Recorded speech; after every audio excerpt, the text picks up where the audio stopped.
All right. So today's guest meeting will be a speaker. Right here we have Emily Berger. So before I hand it off to her, I'll be doing some brief announcements. So first of all, our club bucket hats have arrived. We did pre-orders for them last semester, actually. So if you ordered them last semester, you can just come over and talk to any of the board over here, and we will give you your bucket hat. You can do that at any general meeting. So if you can't make it to the one today in person, you can come to a future general meeting. And if you can't make it to any of those in person, then just message one of us and we'll try to get back to you.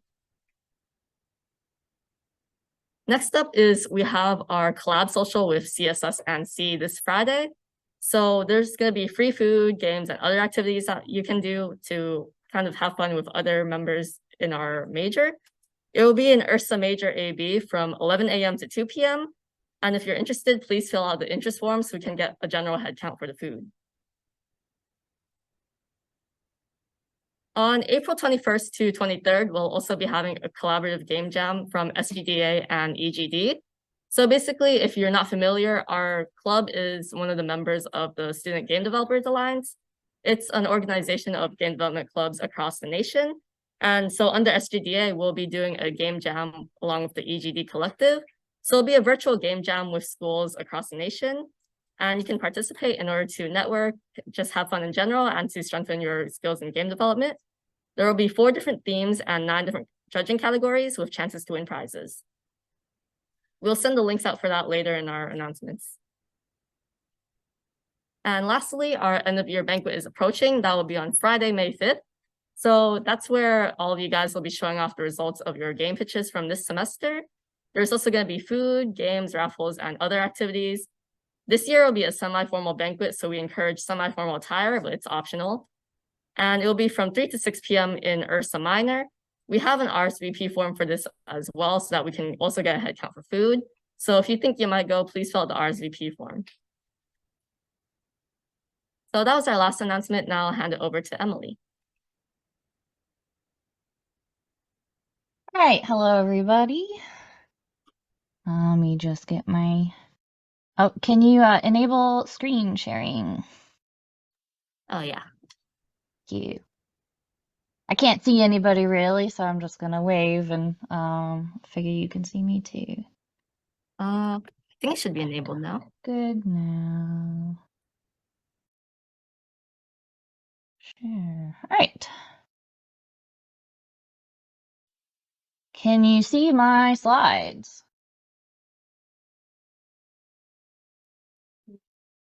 Yes, you can see them. Okay. Let's put up the video panel. I don't know why I can't really see anybody. Okay, hello, hi everyone. I'm Emily Berger. I've been talking with Janista in the STEM program. Hi, there's another face now on the laptop.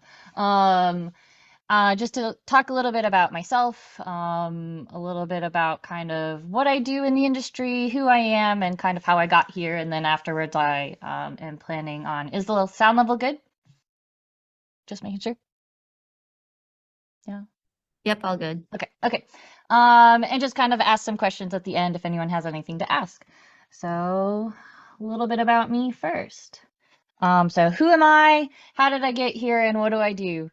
So I'm going to start off with who am I? My name is Emily Berger. I've been in the video games industry for about 15 years.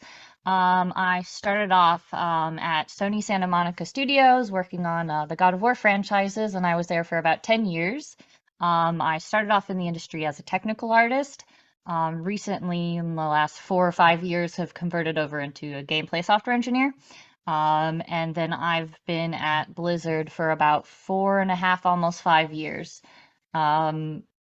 Let's see, I have 2 Bachelor of Sciences, not a double major, 2 degrees. I got them both at Bradley University in interactive mediums and computer science. And then I've recently gotten my master's through the online program at Georgia Tech while I've been working. So let's start off with me. I'm from a small little town in Illinois that is surrounded by cornfields. I think when I came out here, I drove about 2,000 miles to get over here. here are a bunch of the games that I'm playing right now. I'm huge into 4X games, so Crusader Kings, Stellaris, Civilization. I'm a huge fan of those type of games. I also really love MMOs. I love the Persona series. These are a bunch of the games when I was younger growing up. Won't say how long ago, but these are games that have a really big impact on me as a player, as a person, just kind of really getting into the games industry. Like, really, really love Heroes of Might and Magic. That kind of got me into a lot of the tactics space, kind of 4X type of feel. And of course, World of Warcraft is something I played a lot when I was younger. I love to travel. I've been to over 24 countries now. Huge fan of traveling. I love solo traveling, getting out into the world and just going and seeing a bunch of places. My dog and I go backpacking and camping a lot. I think my longest backpacking trip was about 3 weeks in Olympic National Park in Washington. But we love to go camping and so yeah. Finally, kind of the last big thing about me is I'm really, really involved in music. I've been heavily involved probably since about fifth grade, through college, in a lot of choral groups and a lot of ensembles. When I moved out to LA first, I joined this chorale there that was able to get put onto some video game soundtracks. So one of my coolest experiences going to London to sing on Civilization 6's theme song, which is Sogno di Volare. It's a really, really pretty song, and we got to record at Abbey Roads. But I've also collaborated with a bunch of my friends who like to do arrangements, and have sung on a bunch of different ensembles for that. So that's kind of me in a nutshell. I mean, I have a lot of other things I like to do. I love reading. I love playing volleyball. We have a volleyball court at my office, and that's super duper fun. But how did I get here? So, like all of you, I started off in school, didn't really know what I wanted to do. I loved video games, but I didn't really think of it as a career at the time. I loved computers. I started off into interactive media, and I just kind of did computer science initially as a minor, kind of thinking to help out with that. I didn't know what I was going to do, maybe web development, maybe apps. Started doing computer science and really, really enjoyed it. Then I kind of started investigating, ooh, okay, I would love to work like at a Pixar or a DreamWorks in cinematics and work on kind of like the animation studio. And then I found out about this job called a technical artist. It wasn't really, really popular or well known, very niche, very, very, very, very not common role at the time. And I went to the Game Developers Conference and I talked to a bunch of people, and I'm like, I think this is what I want to do. It kind of combines my love of art and my knowledge of art pipelines, and then like you also get to program, right? So you got to like work with a bunch of different people, you got to speak the language of an engineer, you got to speak the language of an artist, and it kind of got to match that. And I was like, oh shit, you know what, I can actually make games as a career. And how I got in the industry is really, really funny. This is why networking and talking to people and making friends with people is really, really important. Back in the day on Facebook, I had met kind of a friend at GDC. We became really good friends. She posted on Facebook and was like, looking for a roommate, in Los Angeles. And here I am in like senior year of college in Illinois, by the way. And I messaged, I was just like, you know what? Get me a job and I'll be a roommate, haha. And then she sent my resume to a bunch of different places, and that landed me an internship. So don't forget to joke. It's okay to joke about getting jobs from people. But yeah, that's how I got my first job. I started working as a technical artist intern at Sony Santa Monica Studio. I started at the tail end of God of War 3. But really, my first real game that I spent the whole time working on was God of War Ascension. I came in heavily focusing on the environment asset pipeline, I also was able to kind of flex. Back then, tech artists were more originally artists and they were engineers. And I was kind of the first one at Sony Santa Monica that started on more of the engineering side and was more learning about the art pipeline. So they moved me around a lot in a bunch of different areas. I helped with the UI pipeline. I helped with some of the text rendering. I actually, towards the end of Ascension, implemented the actual entirety of the single player UI for God of War Ascension, not the artwork really for it, but the actual logic and scripting for that. Let's see, moving along to God of War 2018. In between Ascension and 2018, we had a canceled project, which was kind of neat, but you know what happens in the industry where you cancel projects. God of War 2018 was really neat. I moved into a lot more of a leadership role with tech art, dealing with the environment art team, helping them with their assets and their performance, all of their different LOD levels, the level of detail levels for all of their art pieces, where things were referenced, and being able to give this information to the artist, teach them, and educate them on how to best build their art pieces. Finally, I also got to spearhead and lead the photo mode in God of War 2018. So I was the one who was able to build that from scratch, work with all the different partners, and actually implement that into the game. And that's kind of where I started really getting into a lot of camera work and working with like more of the cinematic and cinematography work, which leads to in 2019-ish, I was like, you know what? I'm tired.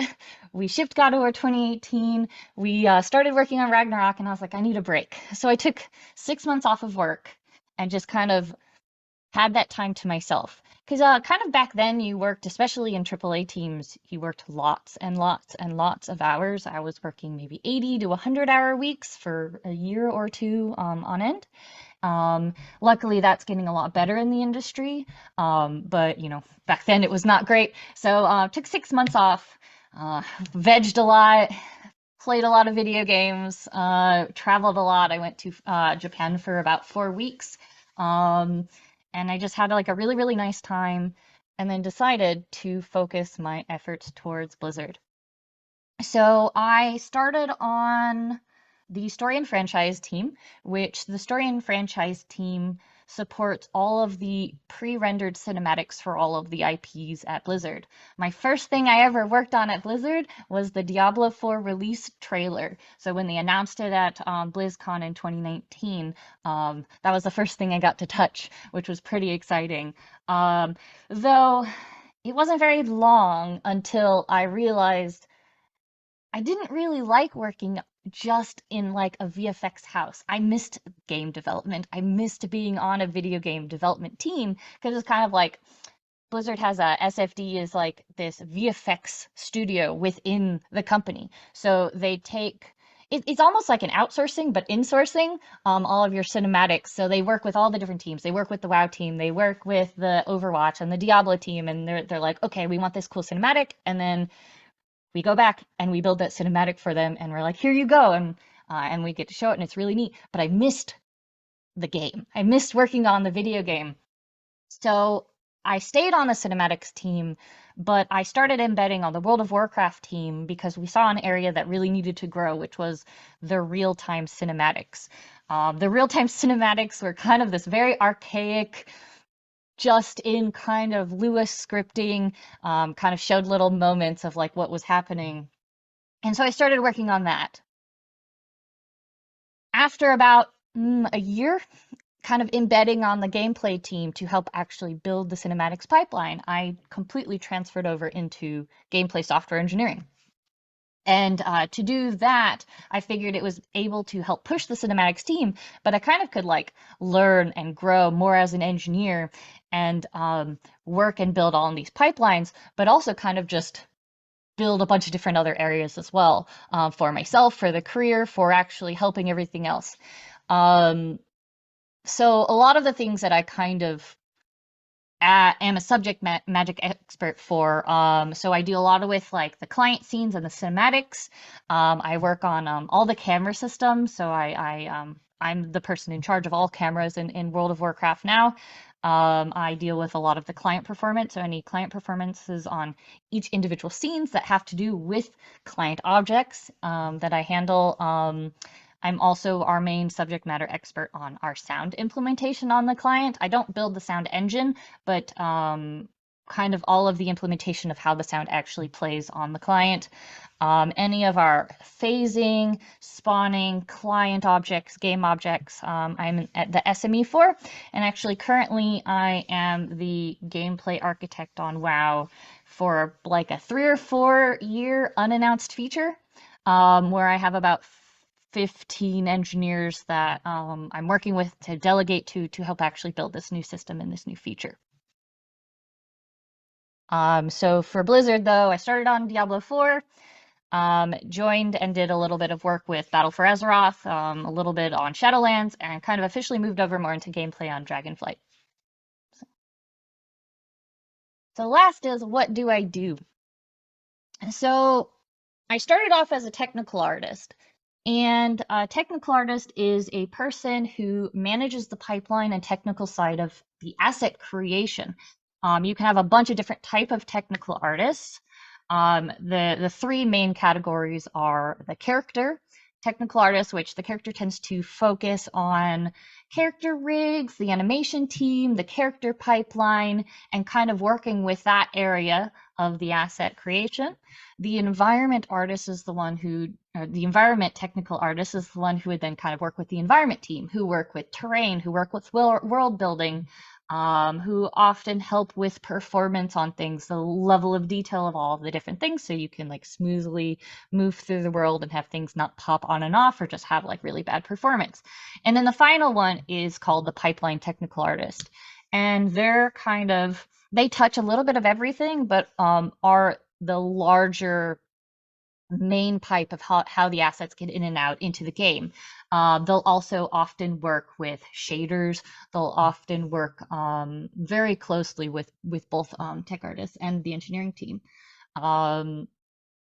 Kind of one of the biggest tasks that a technical artist does is investigate new techniques and teach artists how to implement them.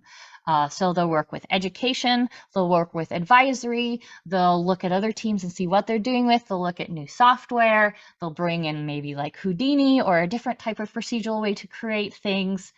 Maybe they will write shaders and they'll work with the engine engineers.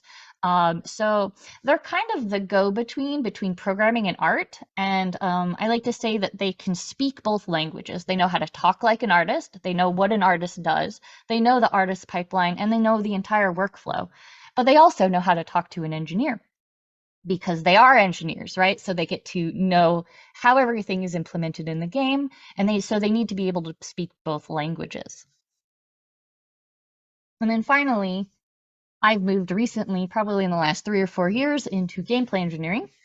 And a gameplay engineer is someone who focuses on the implementation of the game's systems. And I know that sucks to say, a gameplay engineer makes the game systems, but the best way to explain it is if the players touch it, it's probably implemented in some way by a gameplay engineer. They work closely with the game designers to help bring their ideas to life. Some of examples of gameplay engineering, and some teams, some of these might be split off into their own teams, but like AI, cinematics, animation kits, any type of blending between animations, movement systems, camera systems, input controls, UIs and maps, sound, any type of community, group-driven type of content, races, class mechanics, professions, crafting, combat, PvP, items, currencies, map gen, pathing, and navigation, quest and scenario systems. So in a nutshell, a gameplay engineer is the person who designs the system of maybe like a spell. They'll design that you can make a spell, they'll design the system of it, and they'll make it work. And then they will give that system to a designer who will then determine all the rules, talk to an animator to determine what things look like, go to an effects artist to then build the actual fireball for the fireball cast. But in the end, the gameplay engineer is the one who makes it work, the ones who develops the system and gives that to the designers and the artists to actually make. So on my end, something that I heavily focused on for the first few years at Blizzard was the cinematics pipeline of World of Warcraft.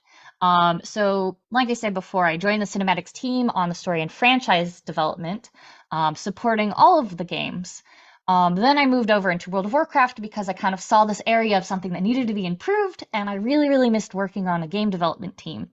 When I first moved over, all of their scene scripts were built in Lua. So the cinematographer and the cinematic designers had to open up Lua and kind of move things around, guesstimate everything that they want, and then they had to build, open the client, hit the go button, and they're like, ah, shit, okay, let's try to move that a centimeter. Go back to Lua, make a change, hit the go button, build it and compile everything, come back into the game, hit the go button. They're like, ah, shit, I moved it slightly too much. And so what I did was I built this thing called the timeline editor. And what it is, it uses IamGUI, which is like I am Dear GUI, I think is what the name of it out. It's something that everyone can use. You can look it up. But basically, it's a really nice GUI interface that you can use. And I built with that a real-time iteration within the client so that they can actually open up their scenes, see them in nodes and on a track, and move keys around and adjust them and move everything in the client around. So this way they can see stuff in real time and not actually have to like hit a button and then see their stuff. Basically, so that was step one, make their workflow better. What happened with this is from between BFA and Shadowlands, they actually, on release of Shadowlands, released 60 real-time cinematics on release, rather than previously they did like 5 or 6 at a time, just because they were just very tedious and took a long time to do. What we did afterwards, we started pushing the editorial pre-render team to start creating higher resolution assets with more bones, with more face, that they can actually edit and adjust so that they had a lot more fidelity in these cinematics. So I'm going to show you a couple examples of kind of where it started to kind of where it is now. And hopefully you guys can see these, and hopefully no ads play because it hates me. But this is Mists of Pandaria. So the first one I'm going to show you is the first implementation of in-game cutscenes with using our what we call scene script in Lua. And this was implemented in 2012. So it's really kind of funny. Let me know if you can hear anything. Ship! Port side! Oh no, what happened? Sorry. Return to clip. Apologies. Of course, it hates me. There we go. Ship! Port side! The audio's not working, sorry. But basically, this is what a scene script was in 2012. Can you hear audio by chance? It's no longer working on my end. That's okay. But this is essentially what it was. This is 2012 World of Warcraft cinematics. So then I have another one that I'm going to show you real quick, which is a one in Battle for Azeroth, which came out in around, oh shit, I don't even remember, 2017, 2018? And not much has actually changed in the actual implementation of how they do scene scripts. So almost everything the same. The only thing that's really increased is just in general over Require time. the services of one whom I can trust completely. To win this war, the Horde needs allies. The boy king has something It's that very does not belong puppeteered. to him. I want it They back. basically had to choose specific You are to characters. infiltrate They said, Stormwind okay, do and a talk, liberate and then a they kind of political just, prisoner. One you who know, could change the judged it course around of a the little bit war. and determine exactly In when they wanted. our So it's very, very favor. puppeteered, very, Are you up to very the task? basic, very, very simple. We will not fail you, my Okay, well, that hates me. So next I'm going to show you kind of our first major push towards the higher fidelity cinematics for World of Warcraft. This was done in Shadowlands, I think in 9.2 release, where what we did here was we took Anduin, who's this guy on the right, and the jailer, who is the enemy, Big Bad, we brought them into our pre-render pipeline, created higher res assets, and tried this for the first time to be like, okay, let's hand create animations for the real-time cinematics. You can still kind of see your character up in the top, which was kind of fun. And let's just see what we can do in real time in our very, very like 20 plus 25-year-old engine. So here's like a fast version of this. Sorry if any of the audio is bad. I don't know why I can't hear it. But basically,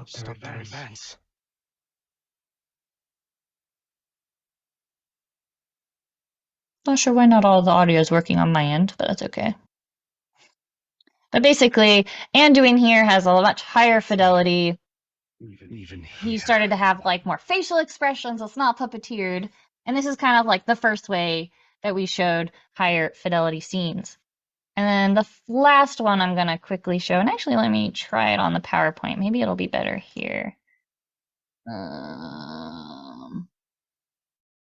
This one is something, so sorry if anyone plays World of Warcraft. This has just released about 12 days ago, so spoilers in advance. But this is kind of like the current state of where our high fidelity in-game cinematics are. If you were to follow him, what would you do? Extinguish my enemy, as I was trained to. By Neltharion. So something that I want to point out is just But that, this like, time, if you look at his face, if the you look at his enemy eyes, if you look at his is one mouth, of your own. even just like the little side around Arthur his nose, Drakthir and that stuff follow that him. they've started to be able to do. Soldiers who, that I've like been working you, with the cinematics team were for. conditioned to claim victory at any cost. How dare you presume to know us? You, who hid among mortals while other dragons fought and died to protect our world. You're right. I was content to be simply Ebonhorn, and High Mountain was my home. All right. You don't have to watch the whole thing. I think it's like a few minutes long. But here's some dog tags. So what we do in our at my studio is every time you have a presentation, you show cat tags or your dog tag. So here's my dog. His name is Koopa. He's about 6 or 7 years old. He's got a little Koopa shell for Halloween that one year, and he really didn't like it. Well, that's my dog. So, oops, wrong direction. And that's it. Does anyone have any questions or anything that they want to ask in any way?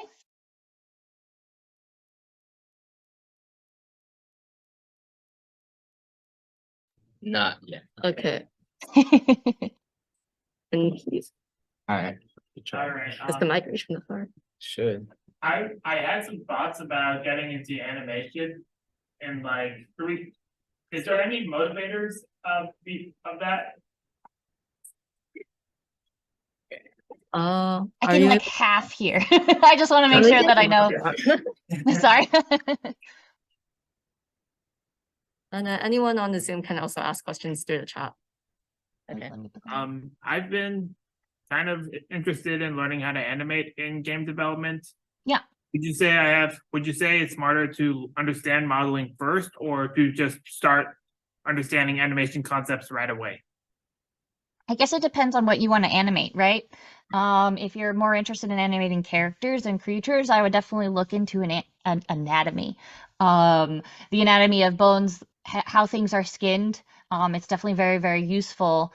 I don't think it matters if an animator knows how to model. Understanding the model is very important, but not knowing how to is okay. That's generally what a technical artist is for. The technical artist will build the skeleton and will build a rig that the animator can then move, which will adjust each moment. So what you really need to know is weights and how something is skinned, and what all of the skin that moves with the animation. I would focus more on anatomy than I would on character modeling. If you want to go specifically into animation, focus on that than modeling. When you say skin, do you mean like textures of an asset? Yes, and how so basically the weight of how much a texture of an asset moves when the bone moves. Okay, I think Yeah. I get it. Mm-hmm. Thank you. Mm-hmm. Okay, any other questions right now?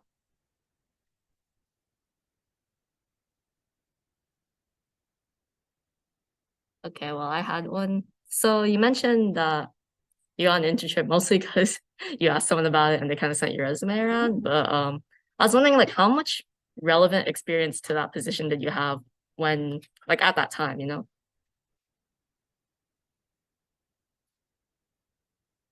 Yeah, so I think what helped me was that I was doing a degree in both interactive mediums and computer science. Something that was really interested on interactive media was that it focused a lot on animation. It focused a lot on modeling. So what I brought into it was something that they hadn't seen really much before at the time, which was that plus engineering. Most of the time they started on one end and then kind of moved a little bit more in. I had done a bunch of, I'm a terrible artist, so I can't really model very well or do anything like that personally, but I knew the pipeline, I knew what to do, I knew how they created it. But I think the most important thing was I knew how to talk to people more. So it's okay that you aren't a good artist if you're like, say, a technical artist. What's more important is understanding the pipeline and being able to talk to people about things, being able to motivate them to maybe change their pipeline, sit with them to figure out what's going on and what's going wrong. So a tech artist, what they'll do for a lot of their job is they'll sit. I found this very common. I would just sit with an artist and I would watch them work and I would ask them why they did things or why they did it a specific way. And what that did was figure out why they did it in ways, right? Obviously, that's why I asked them. But sometimes what they said was wrong, right? Like they think that's why they did it, but often they did it because of they're used to it, or this is the reason we do it because it works this way. They didn't understand why. So taking that type of information and figuring out how to make their job and their life easier by increasing their pipeline, by making their pipeline better, was something that I focused on a lot.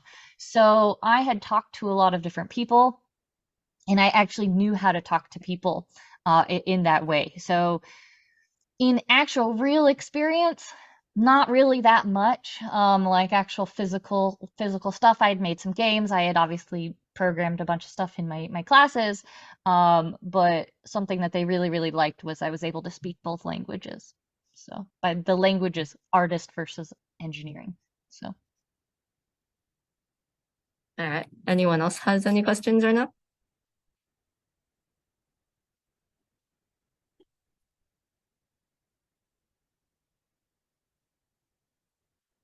Oh, So what is like a regular day of work look for you at the office? Like you come in, like what kind of people do you talk to? What do you do? You know. Sure.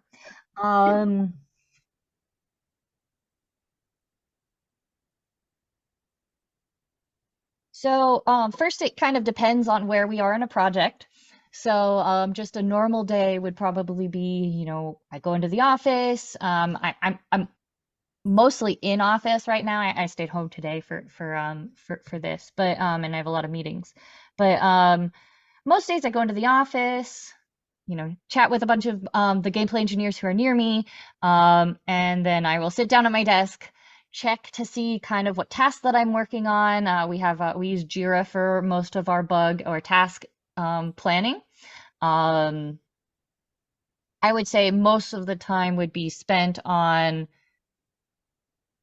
research on how I would solve the problem.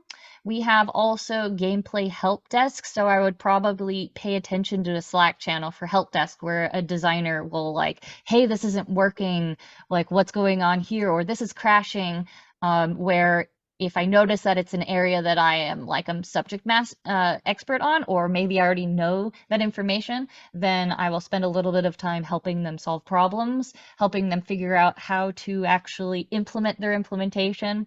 So I would say maybe a fourth of the day might actually be doing my tasks of implementing or doing actual gameplay engineering. Most of the day will be focused on helping a designer implement their task, implement their idea that they're trying to do, that they either can't figure out how or it's a new type of thing that we haven't done, so maybe I have to support them in that way, or something broke, or someone checked in bad code, or someone checked in bad data, and we have to help resolve that. And then the other part of my day was probably planning and talking to a bunch of the other teams. Since I'm more of a senior level, I focus a lot more on the higher level and the direction that we're going, rather than sitting at my desk most of the day just working on tasks. I think on more of a junior aspect, if you come in more as a associate or a mid-level, most of the time would probably be more doing the tasks and learning and talking to people and learning about different parts of the engine. Okay. All right, Did that thank you. answer the question? Yeah, thank you very much. All right, second question. What do you do if someone can't pay up their dog/cat tax? Ah, that's not great. They're supposed to do that, so there's no actual negative, maybe sadness. But no, we try to do dog tax. Sometimes people do like their roommate's dog or like their office mate's cat or something because like they don't have one. But we've had people show pictures of their kids, show plants. People show plants sometimes, so it's kind of just a fun thing to see. All right, thank you. Okay, looks like there's a question in the chat right now. Can I ask, are you more, let me read the question. Did you have portfolio when you did your first internship? What are your recommendations on how to make a good one? Can I ask which area? Computer science, like engineering or art, or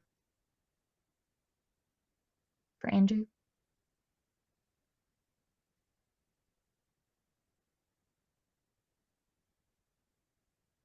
For computer science? Okay. I actually didn't have like an official portfolio, but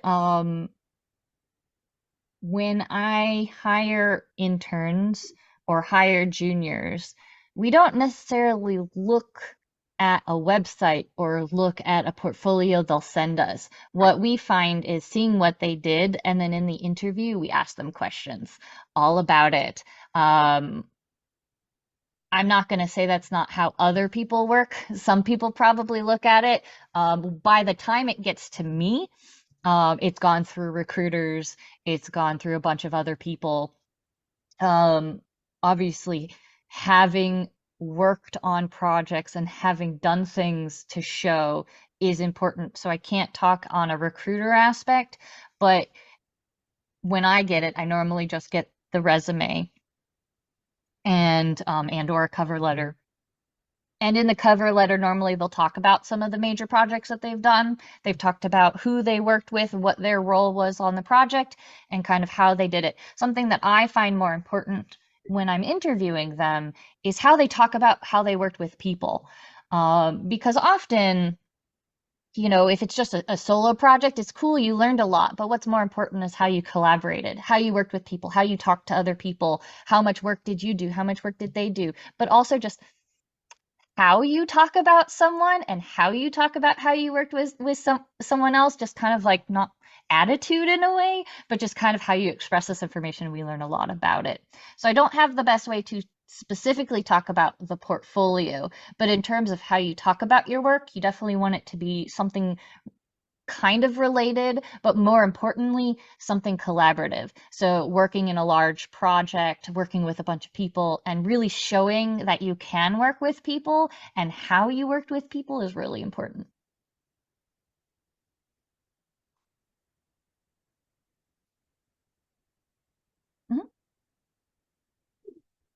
Okay, and then so for people who want to, like computer science majors who want to go into game dev as maybe like a programmer, are there any types of things in particular that you recommend that people should focus on when they do projects?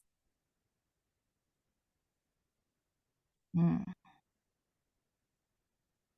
I mean, as a gameplay engineer, I would like someone to implement mechanics of some form. It doesn't even have to be a new idea. As an engineer, I don't really care if the idea is brand new or if it's been done a million times. To me, it's more interesting to see how you did it. how you solved a problem. I think having some sort of networking is kind of cool too. So if you do some sort of multiplayer or couch co-op type of game in any way, like having ways to send things between different messages is really, really cool.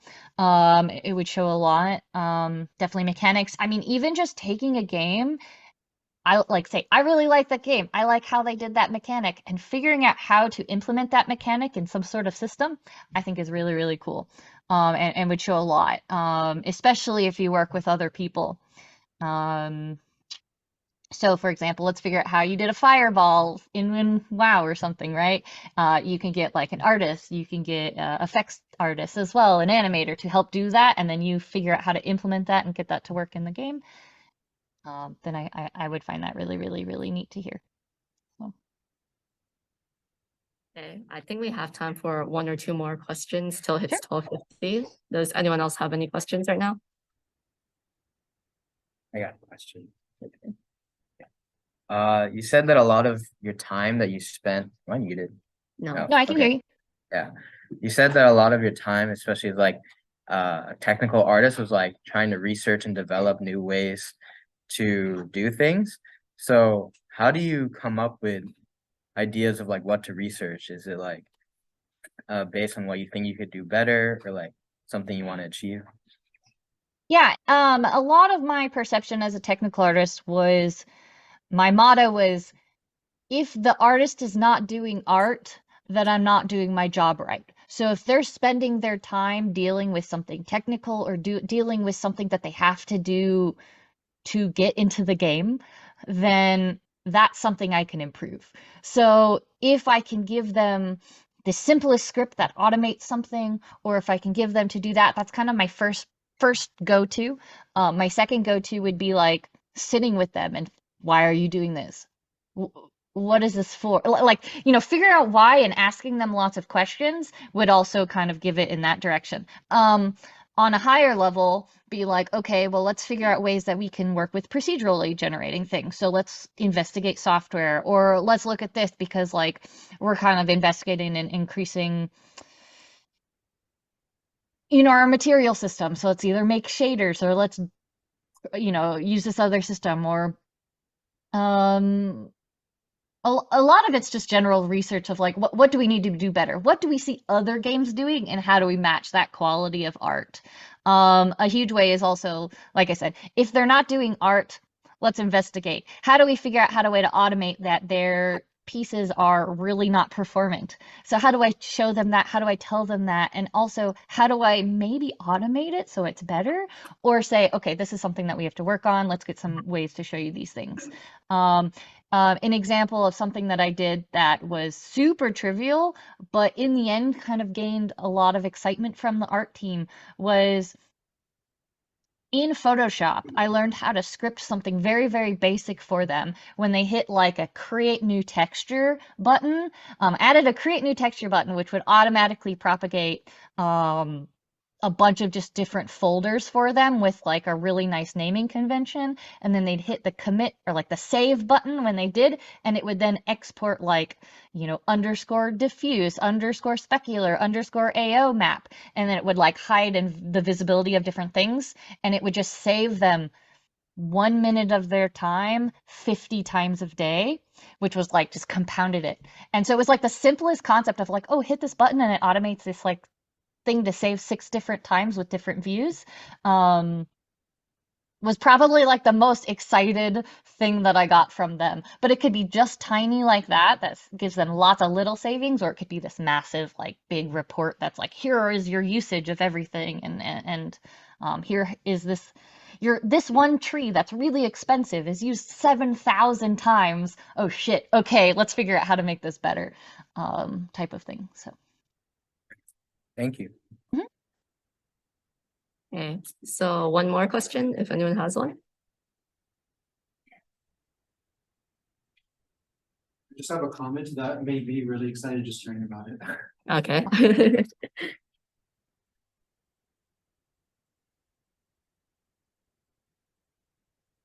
Anyone else have any comments or questions?